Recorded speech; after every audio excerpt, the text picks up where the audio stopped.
నమస్కారం. A1 TV Telugu first news వార్తలకు స్వాగతం. ముందుగా వార్తల్లోని ముఖ్యాంశాలు.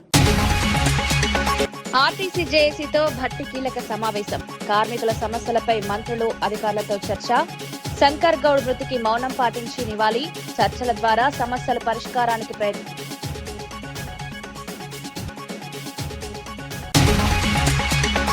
ఎంఎస్పీ విధానాలపై కేంద్రాన్ని తుమ్మల విమర్శ. కొనుగోలు బాధ్యత రాష్ట్రాలపై మోపడం అన్యాయమన్న వ్యాఖ్య. వేల కోట్ల ఆర్థిక భారం రాష్ట్రాలపై పడుతోందని ఆరోపణ. రైతులకు న్యాయం చేయాలంటే కేంద్రం బాధ్యత వహించాలన్న డిమాండ్.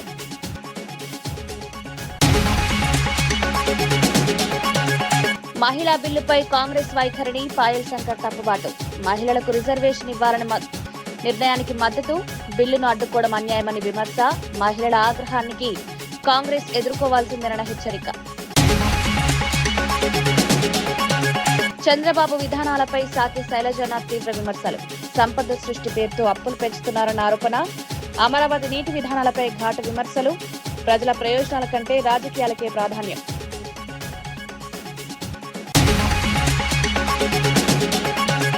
అంగన్వాడీ ఫోన్లపై అవినీతి లేదన్న మన్నే సతీష్. టెండర్ల ప్రక్రియ పూర్తిగా పారదర్శకం. బీఆర్ఎస్ తప్పుడు ప్రచారం చేస్తోందని ఆరోపణ. అవసరమైతే వివరాలు వెల్లడిస్తామని వ్యాఖ్య.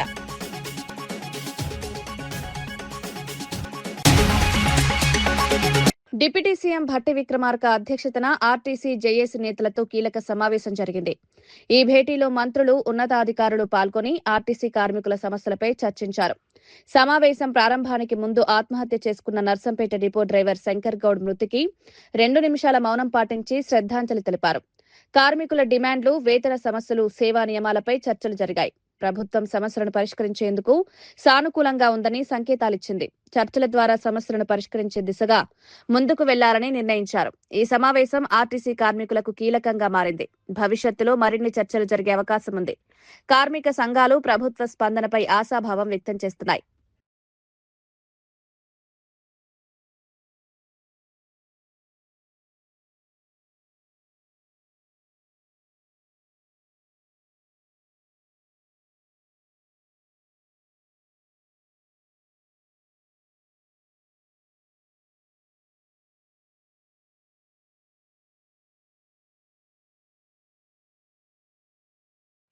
సైబరాబాద్ కమిషనరేట్ పరిధిలో వరుస దొంగతనాలకు పాల్పడుతున్న నిందితుడిని మియాపూర్ పోలీసులు అరెస్ట్ చేశారు. వాచ్మెన్ గదులను లక్ష్యంగా చేసుకుని చోరీలకు పాల్పడుతున్నట్లు పోలీసులు తెలిపారు. నివాస కాలనీలో తిరుగుతూ ఖాళీగా ఉన్న గదులను గుర్తించి అవకాశం చూసుకుని లోపలికి ప్రవేశించి బంగారం, వెండి ఆభరణాలు, నగదు దొంగిలించేవారని వెల్లడించారు. అనుమానాస్పదంగా తిరుగుతున్న సమయంలో పెట్రోలింగ్ సిబ్బంది అతన్ని అదుపులోకి తీసుకున్నారు. విచారణలో పలు కేసుల్లో అతని ప్రమేయం బయటపడింది. అతని వద్ద నుంచి బంగారం, వెండి ఆభరణాలు, వాహనం స్వాధీనం చేసుకున్నారు. గతంలో కూడా అనేక పోలీస్ స్టేషన్ల పరిధిలో కేసులు ఉన్నట్లు తెలిపారు. నిందితుడు పలు ఆస్తి నేరాల్లో శిక్ష అనుభవించిన వ్యక్తి అని వెల్లడించారు. పోలీసులు కేసు దర్యాప్తు కొనసాగిస్తున్నారు.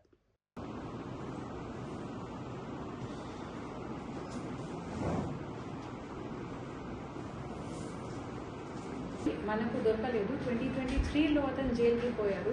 దీని తర్వాత మనకు దొరకలేదు.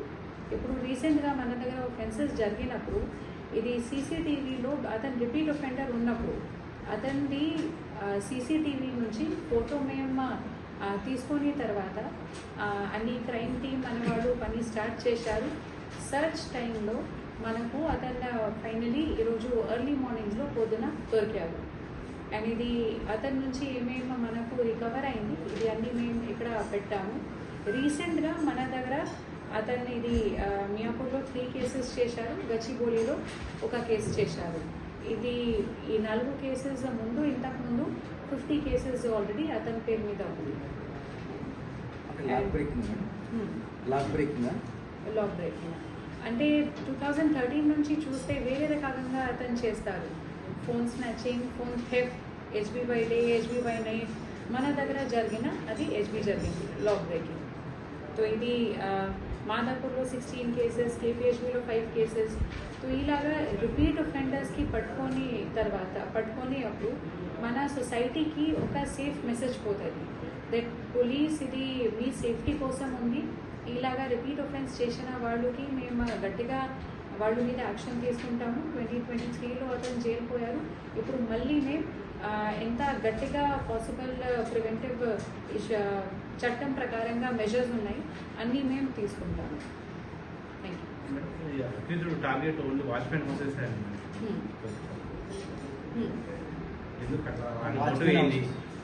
బీజేపీ ఎమ్మెల్యే పాయల్ శంకర్ మహిళా రిజర్వేషన్ బిల్లుపై కాంగ్రెస్ వైఖరిని తీవ్రంగా విమర్శించారు. పార్లమెంటులో మహిళా బిల్లు వీగిపోవడం దురదృష్టకరమన్నారు.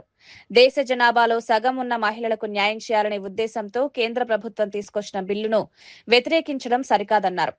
కాంగ్రెస్ ఇతర పార్టీలకు తమ కుటుంబాల్లో మహిళలకు పదవులు ఇస్తే సరిపోతుందా అని ప్రశ్నించారు. దేశవ్యాప్తంగా మహిళలకు చట్టసభల్లో అవకాశం కల్పించాలనే మోదీ ఆలోచనను అడ్డుకోవడం అన్యాయమని పేర్కొన్నారు. డీలిమిటేషన్ ద్వారా స్థానాలను పెంచి మహిళలకు రిజర్వేషన్ కల్పించాలన్నారు. మహిళల ఆగ్రహాన్ని కాంగ్రెస్ ఎదుర్కోవాల్సి వస్తుందని హెచ్చరించారు. కాంగ్రెస్ పార్టీ జాతీయ నాయకులు, ఈ రాష్ట్ర ముఖ్యమంత్రి గారు, పిసిసి అధ్యక్షులు గ్రామాలలో సంబరాలు చేసుకోమని కాంగ్రెస్ పార్టీ నాయకులకు పిలుపునిచ్చారు.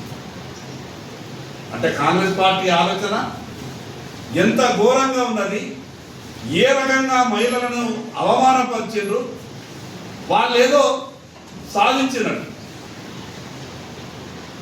పార్లమెంట్లో మహిళా బిల్లుకు వ్యతిరేకంగా ఓటేసినటువంటి కాంగ్రెస్ పార్టీ ఈ దేశ మహిళలకు క్షమాపణ చెప్పాల్సింది పోయి సంబరాలలో మునిగి తేలిండ్రు, పటాకాలు వెతుకున్నారు అని అంటే కాంగ్రెస్ పార్టీ మహిళలకు ఏ రకంగా మోసం చేసిందో ఈ రాష్ట్ర మహిళా సోదరి వాళ్ళంతా కూడా కాంగ్రెస్ పార్టీ వైఖరిని గమనించాలి. డిలిమిటేషన్ మీద మాట్లాడతారు. డిలిమిటేషన్ మీద మాట్లాడేటప్పుడు ఈ రాష్ట్ర ముఖ్యమంత్రి గారితో సహా ఈ రాష్ట్ర కాంగ్రెస్ పార్టీ నాయకులు కనీసం ఆ డిలిమిటేషన్ మీద కొంత అవగాహన తెచ్చుకోవాలని మాట్లాడాలి. ఈరోజు చార్మినార్లో 2,40,000 ఓట్లు ఉంటాయి. మరి అదేవిధంగా షేర్లింగంపల్లిలో 7,60,000, మల్కాజీలో 38 లక్షల ఓట్లు. అంటే ఈ రకంగా వ్యత్యాసం ఉన్నటువంటి భారతదేశంలో అన్ని నియోజకవర్గాలు ఇంత ఘోరమైనటువంటి వ్యత్యాసం ఉండడానికి వీల్లేదు. అందరికీ సరిసమానమైనటువంటి అవకాశాలు కావాలా? ఇదంతా కూడా కాంగ్రెస్ పార్టీ చేసినటువంటి తప్పులన్నీ కూడా సరిదిద్దాలన్నటువంటి ఆలోచనతోని ఈరోజు అంత గొప్ప బిల్లును ఒక పక్క 33% మహిళా రిజర్వేషన్ అమలు చేద్దామని, డిలిమిటేషన్ చేద్దామని అంత గొప్పగా పార్లమెంట్లో ఈరోజు భారతీయ జనతా పార్టీ నరేంద్ర మోడీ గారి నాయకత్వం ఒక సమర్థవంతమైనటువంటి బిల్లు పార్లమెంట్లో తీసుకొస్తే ఈరోజు కాంగ్రెస్ పార్టీ ఏ రకంగా వ్యతిరేకించిందో మహిళా సోదరులలో ప్రత్యేకంగా గమనించింది. మరి ఇంత ఘోరమైనటువంటి ఈ కాంగ్రెస్ ప్రయత్నాలను ఈ రకంగా మహిళా సోదరిమణులను ఏ రకంగా కాంగ్రెస్ పార్టీ అవమానించిందో ఈరోజు గ్రామాల చర్చ జరగాల్సినటువంటి అవసరం ఉంది. గ్రామాన కాదు, ప్రతి ఇంట్లో కూడా చర్చ జరగాలి.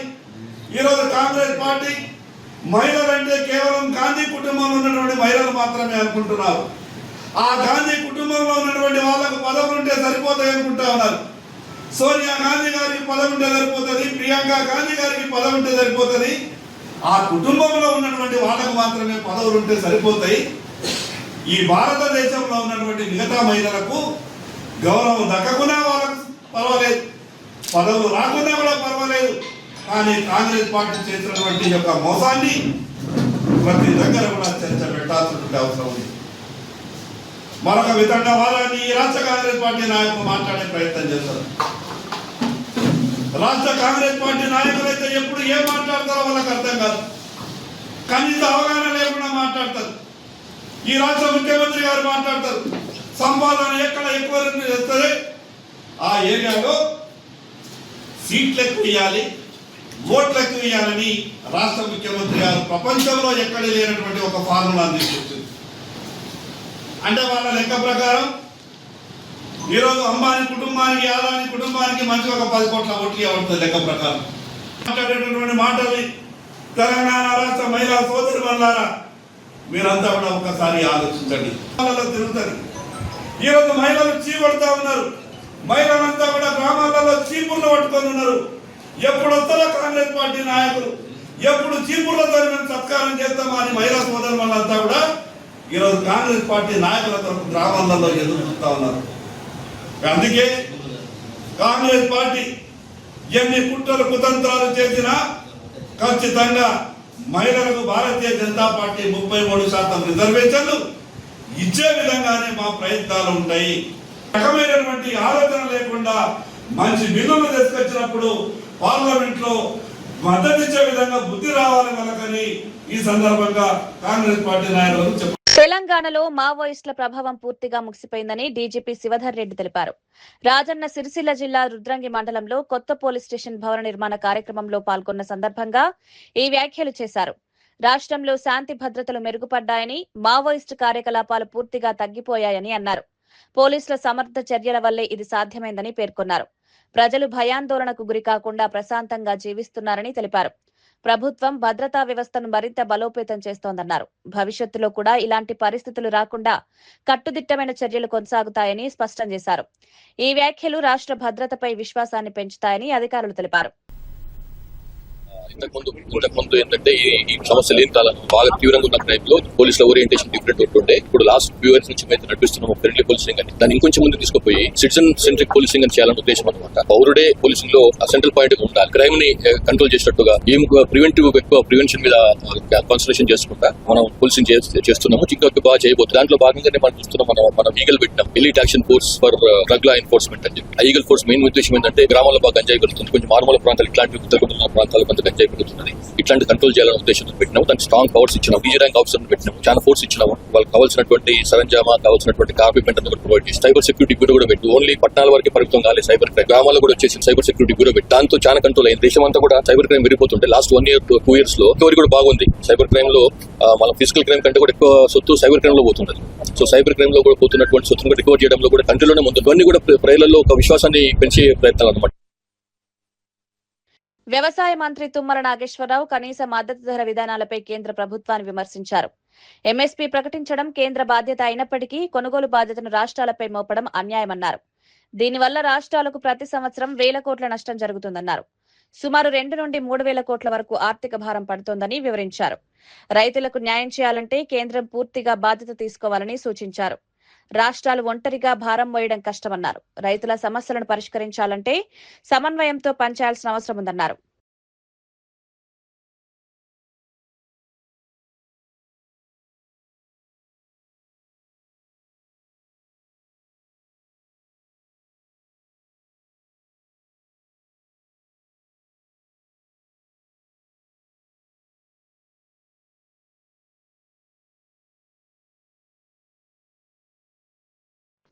అంగన్వాడీ టీచర్లకు పంపిణీ చేసేందుకు కొనుగోలు చేసిన మొబైల్ ఫోన్ల విషయంలో అవినీతి జరిగిందన్న ఆరోపణలను టీపీసీసీ నేత మన్నె సతీష్ ఖండించారు. కేంద్ర ప్రభుత్వ మార్గదర్శకాలకు అనుగుణంగా పూర్తిగా పారదర్శకంగా టెండర్ల ద్వారా ఈ ప్రక్రియ నిర్వహించామన్నారు. ఎలాంటి అక్రమాలు జరగలేదని స్పష్టం చేశారు. బీఆర్ఎస్ సోషల్ మీడియా వేదికగా అవాస్తవాలు ప్రచారం చేస్తోందని విమర్శించారు. ప్రభుత్వ ప్రతిష్టను దెబ్బతీయడమే లక్ష్యంగా ఈ ఆరోపణలు చేస్తున్నారన్నారు. ప్రజలను తప్పుదోవ పట్టించే ప్రయత్నాలను ఖండించారు. అవసరమైతే అన్ని వివరాలు ప్రజలకు వెల్లడించేందుకు సిద్ధంగా ఉన్నామన్నారు. ఈ అంశం రాజకీయంగా వివాదాస్పదంగా మారింది. ఆరోపణలు ప్రత్యారోపణలతో రాజకీయ వాతావరణం వేడెక్కింది. నిజానిజాలు బయటపడాలని ప్రజలు కోరుకుంటున్నారు. బేసిస్ లో ఇచ్చే కాంట్రాక్టులు కావు. ఇది టెండరింగ్ ప్రాసెస్. ప్రతి ఒక్కడు భారతీయుడు ఎవడన్నా కానీ ఈ వ్యాపారంలో ఉన్నాడు ఆ టెండరింగ్ ప్రాసెస్ లో పాల్గొనొచ్చు. వీడు ఎందుకు పాల్గొనలేదు? లేకపోతే వీడికి ఇచ్చే ఆన్లైన్ వాడు ఎందుకు పాల్గొనలేదు? వీళ్ళు పాల్గొకుండా ఎవరో ఇంకోటి ఆశ్చర్యం ఏంటంటే ఈ టెండరింగ్ ప్రాసెస్ ఫస్ట్ లో కూడా మాకు అంత సాటిస్ఫై కాకపోతే మళ్ళీ సెకండ్ టైం కండక్ట్ చేసిన తర్వాత వీళ్ళు ఎవరైతే లీస్ట్ బిడ్డర్ వచ్చాడో he is the lowest across the country. Karnataka, Andhra Pradesh, Rajasthan ఎన్ని రాష్ట్రాల్లో చూసినా అదే సేమ్ స్కీమ్ సేమ్ వేరే వేరే రాష్ట్రాల్లో కూడా చూస్తే ఇది లోయెస్ట్ తెలంగాణ తెచ్చింది. దీనికి అంత చేతనైతే ఆన్లైన్ అనుకో ఇంకేమనుకో చేతనైతే వాళ్ళు కూడా పార్టిసిపేట్ చేయమను. కేంద్ర ప్రభుత్వానికి ఇంకా ₹2 మిగులుతాయి, మీకు కూడా ₹2 మిగులుతాయి మీరు వ్యాపారం చేసినందుకు. మీరు చేత కాకుండా ఏదో ఏమి బేస్లెస్ గా ఏ టెండరింగ్ ప్రాసెస్ లో ఫాలో కానట్టు వీళ్ళ ప్రభుత్వంలో వీళ్ళు నామినేషన్ కి బేసిస్ లో ఇచ్చినట్టు, ఇన్ఫాక్ట్ వీళ్ళ ప్రభుత్వంలో నామినేషన్ బేసిస్ లో ఇచ్చింది. ఇవే డిఫరెన్స్లు ఉన్నాయి. మరి అప్పుడెందుకు ఆలోచన రాలేదు నీకు? ఇది ఇప్పుడు కూడా మేము ఏమంటున్నామంటే ఇట్లాంటి ప్రూఫ్స్ లేవి, ఎవిడెన్స్ లేవి, ఏమి నిరాధారిత ఆరోపణలు చేసే ముందు ఫస్ట్ మీరు మైండ్ లో ప్రక్షాళన చేసుకోండి. మీరు అసలు మైండ్ పనిచేస్తుందా లేదా? అరే ఎట్లా అవుతుంది? ఇది ఒక tendering process central government GeM పోర్టల్లో జరిగేది. దాని ఇవాల్యుయేషన్కి 5 కమిటీలు techno functional committee. YSRCP state coordinator Sajjala Ramakrishna Reddy రైతు విభాగంపై కీలక వ్యాఖ్యలు చేశారు. పార్టీ పేరులోనే రైతు అనే పదం ఉందని, వ్యవసాయం పట్ల జగన్ కున్న ప్రత్యేక దృష్టిని గుర్తు చేశారు. రైతు విభాగం గ్రామ స్థాయి నుంచి జిల్లా స్థాయి వరకు బలోపేతం కావాలని సూచించారు. రైతుల సమస్యలపై నిరంతర సమావేశాలు నిర్వహిస్తూ కార్యాచరణ రూపొందించుకోవాలని పిలుపునిచ్చారు. అవసరమైతే ప్రత్యేక టాస్క్ ఫోర్స్ ఏర్పాటు చేసుకోవాలన్నారు. మొక్కజొన్న సహా అన్ని పంటలకు గిట్టుబాటు ధర లేక రైతులు తీవ్ర ఇబ్బందులు పడుతున్నారన్నారు. చంద్రబాబు ప్రభుత్వం రైతులను మోసం చేసిందని విమర్శించారు. లక్షల సంఖ్యలో ఉన్న విభాగాన్ని సమన్వయంతో ముందుకు తీసుకువెళ్లాలని సూచించారు. వచ్చే నెలల్లో పనితీరు మెరుగుపడేలా పనిచేయాలని నాయకత్వానికి సూచించారు. ఈ పర్టికులర్ రైతుల అగ్రికల్చర్కి సంబంధించి వస్తే మన అధ్యక్షుడు ఆశించిన విధంగా వాళ్ళతో మమేకం ఉండడంతో పాటు ఒకటి పార్టీకి గైడింగ్, అటు రైతులకు గైడింగ్ ఫోర్స్గా ఉండగలిగేట్టు తీర్చిదిద్దుకోవాల్సి. అయితే ఈసారి మనం సంస్థాగతంగా పకడ్బందీగా పార్టీని ఏదైతే తయారు చేస్తున్నామో ప్రతి విభాగం కూడా తన సొంతంగా తన కార్యక్రమాలు తను నిర్దేశించుకోవడం, వాటికి రూపకల్పన చేసుకోవడం. ఎందుకంటే పైన రాష్ట్ర స్థాయిలో జిల్లా స్థాయిలో మనం ఏదనుకున్నా అమలు జరగాల్సింది కానీ ప్రచార రూపంలో కానీ లేదా సమస్యను అడ్రస్ చేయాలన్నా, సమస్యను తెలుసుకోవాలన్నా ఈ కింద గ్రాస్ రూట్స్ మీదే ఎక్కువ దృష్టి పెట్టాలంటే పెద్ద లింక్ వచ్చి మండల స్థాయి. ఇక్కడ మనం చేసే ఏదైనా నిర్ణయాలు మీరు తీసుకున్నా అవి కిందికి తీసుకెళ్ళడము, యాక్టివిటీ టేకప్ చేయడం కూడా సులభం అవుతుంది. ఒకటి సంస్థాగతంగా దాని మీద ఎక్కువ దృష్టి పెట్టాల్సిన అవసరం ఉంది. 2 years పూర్తవుతుంది. అత్యంత ఒక దుర్మార్గమైంది, అసలు ప్రభుత్వం అనడానికి వీలు లేని ఒక ఆర్గనైజ్డ్ అరాచకపు మాఫియా. దాని పరిపాలన అనేది లేదు. పరిపాలన అంటే మనం దాన్ని ఏమంటాం, ఆర్గనైజ్డ్గా ఉండేది. ఆర్గనైజ్డ్గా మాఫియా ఉంది, ఆర్గనైజ్డ్గా అరాచకం ఉంది, ఆర్గనైజ్డ్గా రాక్షసత్వం ఉంది. మొత్తం చట్టం మొత్తం ఏదైతే పర్పస్ కోసం పెట్టారో దానికి భిన్నంగా ఆ చట్టాన్ని వాడుకొని ఆ చట్టం అలాంటి శక్తులకు, అరాచక శక్తులకు, మాఫియాకు పనికొచ్చే రకంగా ఉంది. సామాన్యుడికి కానీ సొసైటీకి కానీ పనికిరాకపోవడమే కాకుండా శత్రువుగా కూడా తయారైంది. అది మనం ఈ 2 years తర్వాత చూసింది. ఇది ఎందుకు స్ట్రెస్ చేసి చెప్తున్నా అంటే ఈ 2 ఏళ్లకు మనం ఇదంతా రికార్డు చేయాలి. కేవలం రైతులకు సంబంధించినంతవరకు, అగ్రికల్చర్కి సంబంధించినంత ఎంత డ్యామేజ్ జరిగింది, ఓవరాల్గా రైతులు ఎంత నష్టపోయారు, అసలు ఇస్తామన్నవి ఇవ్వకుండా మోసం చేసింది ఒకటైతే, వాళ్ళ దానికి సంబంధించిన దీన్ని కూడా వాళ్ళ జోగులు కొట్టి వాళ్ళ ఉసురు కొట్టుకొని ఏ రకంగా తయారయ్యారు చేశారు. అది విత్తనాల దగ్గర నుంచి, ఫర్టిలైజర్స్ దగ్గర నుంచి, అలాగే మార్కెట్ ఇంటర్వెన్షన్ లేకుండా అడ్డంగా వదిలేసి, మార్కెట్ దీనిలోకి వదిలేసి. ఆమ్ ఆద్మీ పార్టీకి ఎంపీ రాఘవ్ చద్దా రాజీనామా చేస్తూ కీలక వ్యాఖ్యలు చేశారు. తన యవ్వనంలోని 15 ఏళ్లను పార్టీ నిర్మాణానికి అంకితం చేశానన్నారు. కానీ పార్టీ ప్రస్తుతం తన మొదటి సిద్ధాంతాలు, విలువల నుండి దూరమైందని ఆరోపించారు. దేశ ప్రయోజనాల కంటే వ్యక్తిగత ప్రయోజనాలకు ప్రాధాన్యం పెరిగిందని విమర్శించారు. తాను తప్పుదారిలోనే ఉన్నాననే భావన కలిగించిందని ఆవేదన వ్యక్తం చేశారు.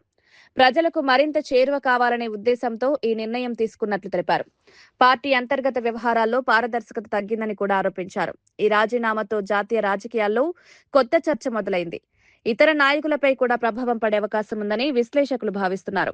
ఆప్ పార్టీ అంశంపై ఎలా స్పందిస్తుందో చూడాల్సి ఉంది. और मैं पर्सनली पिछले कुछ सालों से ये महसूस कर रहा था that I am the right man in the wrong party. I repeat, I am the right man in the wrong party. इसलिए आज हम ये अनाउंस करते हैं, मैं ये अनाउंस करता हूं कि मैं आम आदमी पार्टी से दूर जा रहा हूं और जनता के पास जा रहा हूं.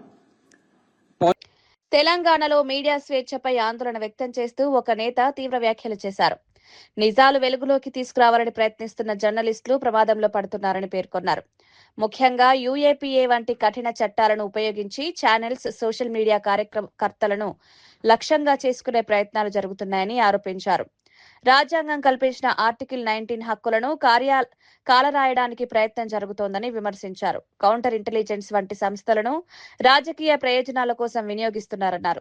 ఇలాంటి చర్యలు ప్రజాస్వామ్యానికి ముప్పని హెచ్చరించారు. పోలీసులు చట్టాన్ని నిష్పాక్షికంగా అమలు చేయాలని, అక్రమ ఆదేశాలను అందంగా పాటించకూడదని సూచించారు. జర్నలిస్టులు అప్రమత్తంగా ఉండాలని పిలుపునిచ్చారు. ఈ వ్యాఖ్యలు రాష్ట్ర వ్యాప్తంగా చర్చకు దారితీసి మీడియా వర్గాల్లో ఆందోళనను పెంచుతున్నాయి. ఒక ప్రొఫెసర్ ఢిల్లీ యూనివర్సిటీలో జేఎన్యూలో ఆ ప్రొఫెసర్ ఆయనను 10 సంవత్సరాలు ఇదే యాంటీ టెర్రర్ లా యూఏపీఏ కింద పెడితే ఆయన చచ్చిపోయాడు. అంటే మీరు కొనతం దిలీప్ను చంపాలనుకుంటున్నారా, లేకపోతే జర్నలిస్టులను చంపాలనుకుంటున్నారా, ఈ సోషల్ మీడియా యాక్టివిస్టులను చంపాలనుకుంటున్నారా?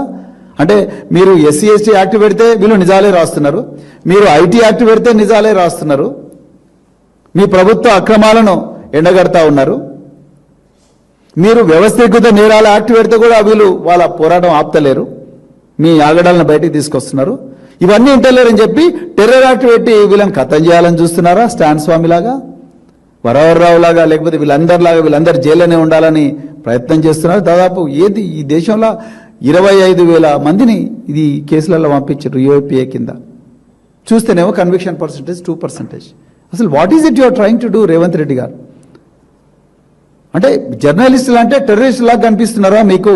ఎంపీ వడ్డీరాజు రాష్ట్రంలోని రైతుల సమస్యలపై కాంగ్రెస్ ప్రభుత్వాన్ని తీవ్రంగా విమర్శించారు. మొక్కజొన్నలో తేమ పేరుతో క్వింటాల్కు కోతలు వేస్తున్నారని ఆరోపించారు. ధాన్యం కొనుగోలు చేయకపోవడంతో రోడ్లు, కల్లు ధాన్యంతో నిండిపోయాయని అన్నారు. సాగునీరు అందక పంటలు ఎండిపోయాయని, కరెంటు కోతలతో రైతులు ఇబ్బందులు పడుతున్నారన్నారు. యూరియా యాప్ కారణంగా రైతులు తిరుగుతూ ఇబ్బందులు ఎదుర్కొంటున్నారని విమర్శించారు. రైతులు పండించిన ప్రతి గింజను ప్రభుత్వం వెంటనే కొనుగోలు చేయాలని డిమాండ్ చేశారు. రైతాంగాన్ని ఆదుకునే చర్యలు తీసుకోవాలని సూచించారు. 1500-1600 కూడా మార్కెట్ లో ఎవరు కొనని పరిస్థితి, రైతులు ఎక్కడికక్కడ కళ్ళాలలో పొలాలలో పెట్టుకొని ఉన్నటువంటి పరిస్థితి. దానికి ముఖ్యంగా తేమ శాతం అంటారు. ఇంతటి ఎండల్లో తేమ ఎక్కడుంది? మనుషులు నిలబడడానికే ఇబ్బందిగా ఉంది. రోడ్ల మీద ఎక్కడ చూసినా కళ్ళాలు అన్ని రోడ్ల మీద పోస్తే ఆ డాంబర్ వేడికి మాడి మసైపోతున్నాయి. తేమ శాతం ఎక్కడుందా? తేమ చూపెట్టడం తప్పు. దాంట్లో ధాన్యం కొనుగోళ్లు కూడా తేమ ఉందని చెప్పేసి చాలా తరుగు కింద ఉల్టా 5 కేజీల ఉల్టా కింటానికి ధాన్యం తీసుకుంటున్నారు. 5 కేజీలు. ఇది కూడా చాలా అన్యాయంగా భావిస్తూ, ఇంకా ముఖ్యమైన విషయం ఏంటంటే కౌలు రైతులకు మీరు రైతు బంధిస్తా అని చెప్పినటువంటి మహా గొప్ప పచ్చి అబద్ధాల ప్రభుత్వం. రైతు బంధివ్వడం సరిపోగా కనీసం పండినటువంటి పంటను కొనమంటే కౌలు రైతులు ఇచ్చినటువంటి సర్టిఫికేషన్ ద్వారానే కొంటామని చెప్పడం ఇది చాలా అన్యాయంగా భావిస్తున్నటువంటి రైతుల బాధ ఇది. వాళ్ళు పండిస్తే పంటను అమ్ముతే కొనడానికి చేత కాదు. 26 క్వింటాల మొక్కజొన్నలు కొనడం ఏంటి? 40 క్వింటాల పంట కొనరా? ఏమైనా పక్క రాష్ట్రాల నుంచి తీసుకొచ్చి రైతులు మారు వ్యాపారం చేస్తారు. వైఎస్ఆర్సీపీ నేత సాకి శైలజనాథ్ చంద్రబాబు విధానాలపై తీవ్ర విమర్శలు చేశారు. సంపద సృష్టి పేరుతో అప్పులు తెచ్చి ప్రజల ఆస్తులను అమ్మేస్తున్నారని ఆరోపించారు. అమరావతి నుంచి నీటిని బయటకు తరలించడం అనర్థక నిర్ణయమన్నారు. దేవతల నగరంగా పేరొందిన ప్రాంతంలో నీటి సమస్యలు సృష్టిస్తున్నారని విమర్శించారు. ఎత్తిపోతల పథకాలపై భారీగా నిధులు ఖర్చు చేస్తున్నారని తెలిపారు. ప్రజల సంక్షేమం కంటే రాజకీయ ప్రయోజనాలకే ప్రాధాన్యమిస్తున్నారని ఆరోపించారు. ఈ విధానాలు రాష్ట్రానికి నష్టాన్ని కలిగిస్తాయన్నారు. ప్రభుత్వ నిర్ణయాలపై ప్రజలు ఆలోచించాలని సూచించారు. ఈ వ్యాఖ్యలు రాజకీయంగా చర్చకు దారితీశాయి. ప్రతిపక్షాలు కూడా స్పందించే అవకాశం ఉంది. ప్రజాబాహుల్యం యొక్క కోరిక మేరకు అర్థం చేసుకుని ఒక పెద్ద రాజధాని సరే మావిగన్ పేరు మీద ప్రపోజ్ చేశారు. మావిగన్ అనే పేరేముంది, 3 అక్షరాలు తీసుకుని పెట్టారు. దానికి సమాధానం చెప్పాలి కదా. నాకు ఇప్పటికీ రాయలసీమ వాడిగా నాకు ఎప్పుడు ఒక బాధతో కూడిన నవ్వు వస్తుంది. మేము మా పొలాల్లోకి నీళ్లు తోడుకునేందుకోసం అష్ట కష్టాలు పడతాం, నీళ్లు రావు. ఈ పొద్దు ఊరితే బోర్లో మళ్ళీ రేపు ఊరవు, మళ్ళీ కొన్ని చెట్లకు పెట్టుకోవాలి. మేము కంటిన్యూస్ గా మా బోర్లు చాలా పనిచేయవు. లేకపోతే ఒక రోజున ఈ 3 వరుసలు చెట్లకు ఇరుచుకుంటే వచ్చే రోజు ఇంకో 3 చెట్లు ఇరుచుకొని బతుకుంటా ఉంటాం. కానీ నగరాలకి హైదరాబాద్ లాంటి నగరాలకి నీళ్లు తీసుకెళ్తారు, విశాఖపట్నం కూడా తీసుకెళ్తారు. కానీ ఏకైక నగరం ఆఖరికి మీ యొక్క దృష్టిలో ఉన్న మీ యొక్క అదృశ్యమైన ఏమనాలి, నేను కనపడే నగరం రాజనగరం ఒకటి ఉంది, అది అమరావతి అని. ఆ నగరంలో మాతో దేవతా నగరం అంట. అది ఆ దేవతల నగరం నుంచి నీళ్లు బయటికి కొట్టేస్తారు. దానికి వేల కోట్ల రూపాయలు. వైఎస్ఆర్సీపీ రైతు విభాగం అధ్యక్షుడు జిన్నూరి రామారావు రాష్ట్రంలోని రైతుల పరిస్థితిపై తీవ్ర ఆందోళన వ్యక్తం చేశారు. పండించిన ఏ పంటకు గిట్టుబాటు ధర లేక రైతులు తీవ్ర సంక్షోభంలో ఉన్నారన్నారు. మంత్రులు విదేశీ పర్యటనలతో కాలక్షేపం చేస్తున్నారని విమర్శించారు. శనగ, మొక్కజొన్న, పొగాకు, వరి పంటలకు మద్దతు ధర అందడం లేదని చెప్పారు. ధాన్యం సేకరణలో అవినీతి జరుగుతోందని ఆరోపించారు. డెల్టా ప్రాంతంలో కాలువల నిర్వహణ పేరుతో దోపిడీ జరుగుతోందన్నారు. గతంలో జగన్ సీఎంగా ఉన్నప్పుడు రైతులను ఆదుకున్నారని గుర్తు చేశారు. ప్రస్తుత ప్రభుత్వం రైతులను పట్టించుకోవడం లేదని విమర్శించారు. రైతు విభాగం తరపున సమస్యలపై పోరాటం చేస్తామని ప్రకటించారు. ప్రభుత్వం రైతుని గాలికి వదిలేసి పంటలు కొనుగోలు చేయడానికి డబ్బులు లేదని చెప్పి విదేశాలకి ట్రైనింగ్ ప్రోగ్రాంల పేరు మీద విహారయాత్రలకు వెళ్ళిన పరిస్థితులు చూస్తూ ఉన్నాం మనం. మళ్ళీ గోదావరి జిల్లాల వరకు గుంటూరు వరి రైతు పరిస్థితి చూస్తే ప్రస్తుతం రబీకి వచ్చింది, ఇప్పుడు కోతకు వస్తున్నాయి. బొండాలు అయితే 1550కే క్వింటా అమ్ముడవు ఈ పరిస్థితి గోదావరి జిల్లాలో మనం చూస్తున్నాం. బొండాల వెరైటీ రైస్. గతంలో ఇలాంటి పరిస్థితి ఉన్నప్పుడు జగన్మోహన్ రెడ్డి గారు ముఖ్యమంత్రిగా ఉండగా కేంద్రం నుంచి టార్గెట్లు పెంచి బొండాలకు ఇండెంట్ తెప్పించుకుని కొనుగోలు చేసిన పరిస్థితి. దీనికోసం మంత్రులు కేంద్రం మంత్రిత్వ శాఖ దగ్గర కూర్చొని ఇండెంట్లు పెంచుకోవడానికి 6 రోజులు అక్కడ కూర్చొని రైతును ఆదుకోవడానికి కష్టపడిన రోజులు మనం చూసాం. మాకు డెల్టా ఏరియాలో O&M. టీడీపీ ప్రతినిధి మద్దిపాటి సూర్యప్రకాష్ దస్తగిరి హత్య కేసుపై సంచలన వ్యాఖ్యలు చేశారు. ఈ హత్యకు ప్రధాన కారణం ఆస్తి వివాదాలేనని ఆయన ఆరోపించారు. నిత్యానందరెడ్డి కూడా ఈ కేసులో పాత్ర ఉన్నట్లు పేర్కొన్నారు. ఘటనపై మీడియా తప్పుడు ప్రచారం చేస్తోందని విమర్శించారు. వాస్తవాలను వక్రీకరించి ప్రజలను తప్పుదోవ పట్టిస్తున్నారన్నారు. కేసు నేపథ్యం రాజకీయ రంగు దాల్చిందని తెలిపారు. ఈ ఆరోపణలతో రాష్ట్ర రాజకీయాల్లో చర్చ ముదిరింది. పోలీసుల దర్యాప్తు కీలకంగా మారగా నిజానిజాలు వెలుగులోకి రావాలని ప్రజలు కోరుకుంటున్నారు. రాజకీయ పార్టీల మధ్య ఆరోపణలు ప్రత్యారోపణలు పెరుగుతున్నాయి. ఈ కేసు మరింత ఉద్రిక్తతకు దారితీసే అవకాశం ఉందని విశ్లేషకులు భావిస్తున్నారు. సెంట్లుంటే 97 సెంట్లతో కలిపి కాలువపురం పోగును ఆక్రమించుకొని దానికంటే ముందు సర్వే నెంబర్లో ఒక ఎస్సీ కులానికి చెందిన పుల్లయ్య అనే భూమి 1.5 ఎకరా ఉంటే దస్తగిరి వాళ్ళ నాన్న పేరు పుల్లయ్య పేరు మీద ఎక్కించుకొని అంతా కలిపి అమ్మేసి వెంచర్లేసి కాలువపురం పోగు ఆ ఎస్సీ కులస్తులు కోర్టులో ఉంటే కోర్టులో పెండింగ్లో ఉన్నా కూడా వెంచర్ వేసి అమ్మేశారు గత ప్రభుత్వ పాలనలో. వెంచర్ వేసి అమ్మేసిన తర్వాత ఈ పెద్ద దస్తగిరి అనే ఆయనే కడపలో ఈనాడు పక్కన రవీంద్రనాథ్ రెడ్డికి అద్భుతమైన ప్యాలెస్ నిర్మించి ఇచ్చారు. ఆ ఇంటికి సంబంధించిన విజువల్స్ కూడా మీరందరూ కూడా చూడాలి. గంజా బ్యాచ్ లో కాదు దస్తగిరి హత్య జరిగింది. ఈ భూ లావాదేవీలలో ఈ అక్రమాలు పంచుకోవడంలో జరిగిన హత్య తప్ప గంజా బ్యాచ్ తో జరిగిన హత్య కాదు. నిన్న పెద్ద దస్తగిరి గారు శ్రీమతి ఒక ప్రెస్ మీట్ పెడితే వైకాపా సోషల్ మీడియా అంతా అసలు ఆమె సంబంధమే లేదని చెప్పింది నాయకులకు. ఇప్పుడు తెలుగుదేశం పార్టీ వాళ్ళు ఏం సమాధానం చెప్తారని చెప్పి వైకాపా సోషల్ మీడియా ప్రశ్నిస్తూ ఉంది. ఎవరి వల్ల జరిగిందో మాకు తెలియదు, ఎవరి వల్ల జరిగిందో తెలుసుకుని మాకు న్యాయం చేయాలని ఆ అమ్మ చెప్తే ఆ అమ్మ వైకాపా వాళ్ళకి ఏమీ సంబంధం లేదని చెప్పింది. ఆ అమ్మే క్లీన్ చిట్ ఇచ్చింది. ఇప్పుడు తెలుగుదేశం పార్టీ వాళ్ళు ఏం చేస్తారు అని మాట్లాడే పరిస్థితికి వచ్చారు. వార్తలు ముగించే ముందు ముఖ్యాంశాలు మరోసారి. ఆర్టీసీ జేఏసీతో భట్టి కీలక సమావేశం. కార్మికుల సమస్యలపై మంత్రులు అధికారులతో చర్చ. శంకర్ గౌడ్ మృతికి మౌనం పాటించి నివాళి. చర్చల ద్వారా సమస్యల పరిష్కారానికి ప్రయత్నం.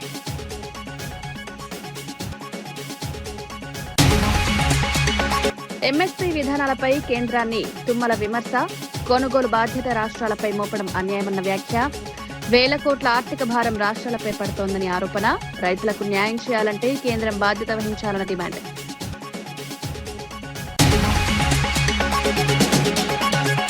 మహిళా బిల్లుపై కాంగ్రెస్ వైఖరిని పాయల్ శంకర్ తప్పుబాటు. మహిళలకు రిజర్వేషన్ ఇవ్వాలన్న నిర్ణయానికి మద్దతు. బిల్లును అడ్డుకోవడం అన్యాయమని విమర్శ. మహిళల ఆగ్రహానికి కాంగ్రెస్ ఎదుర్కోవాల్సిందన్న హెచ్చరిక. చంద్రబాబు విధానాలపై సాకి శైలజనాథ్ తీవ్ర విమర్శలు. సంపద సృష్టి పేరుతో అప్పులు పెంచుతున్నారన్న ఆరోపణ. అమరావతి నీటి విధానాలపై ఘాటు విమర్శలు. ప్రజల ప్రయోజనాల కంటే రాజకీయాలకే ప్రాధాన్యం.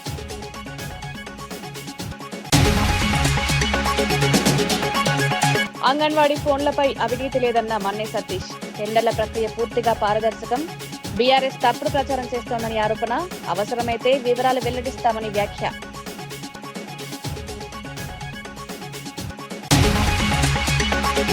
ఇవి ఈనాటి వార్తా విశేషాలు. మరో బులెటిన్లో మళ్ళీ కలుద్దాం. నమస్కారం.